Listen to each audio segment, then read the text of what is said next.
National Assembly moves to scrap by election, allow party to nominate candidates. The Federal House of Representatives is proposing the cancellation of by-election in the country and allow the party to replace the seat automatically. The chairman, House Committee on Electoral Matters, Honorable Bayo Balogun, made this known while speaking during a television interview program.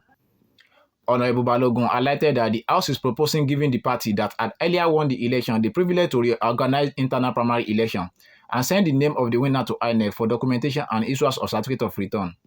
According to Balogun, the proposition is to ensure stability, maintain fairness, and safeguard the life of candidates and the electorate. That wants the election, then to go and redo their primaries. Okay.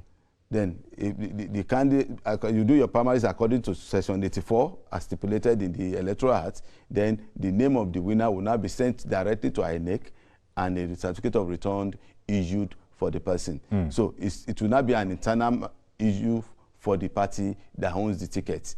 Okay. So that's what we finalize by the time we look at various options. Because if you are saying to go back to the party, primaries will be done, so nobody will say, I'm sure that I'll be the one that will benefit from the primaries. But it's sure where you say the first runner-up of an election should be automatically be sent in, so a beneficiary is known.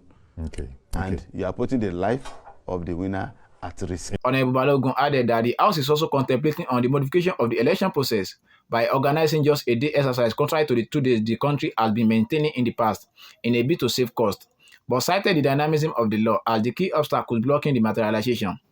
We're looking about saving costs. We're proposing probably one-day election. You see, one thing that is so dynamic about law is sometimes you finish a law today, before you go to bed and come back, you find out there is another problem. By the time we concluded on the issue of one-day election, which I believe in, because that means going to reduce the cost of INEC running an election for 2 days. But won't it be a logistical nightmare? Well, we are looking at it, but what now even compounded it more now is the issue of the gender bill that we've also passed.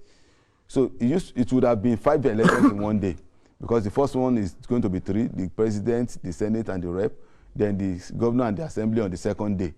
But now what we are going to now have, instead of that 5 now, will now be the Senate gender, the reps gender, and the assembly gender. Because what we're proposing is that for every state there will be 1 senator for women, 1 House of Reps for women, and in the state assembly there will be 1 per senatorial district for women. That means there will be 3 additional elections for women. So that means it's going to be now 8 elections. 8 elections in a day. He maintained that the House will, however, fast-track the process and have a significant outcome as the nation prepares for 2027 general elections. Sheriff Oyewole, Raso Television News.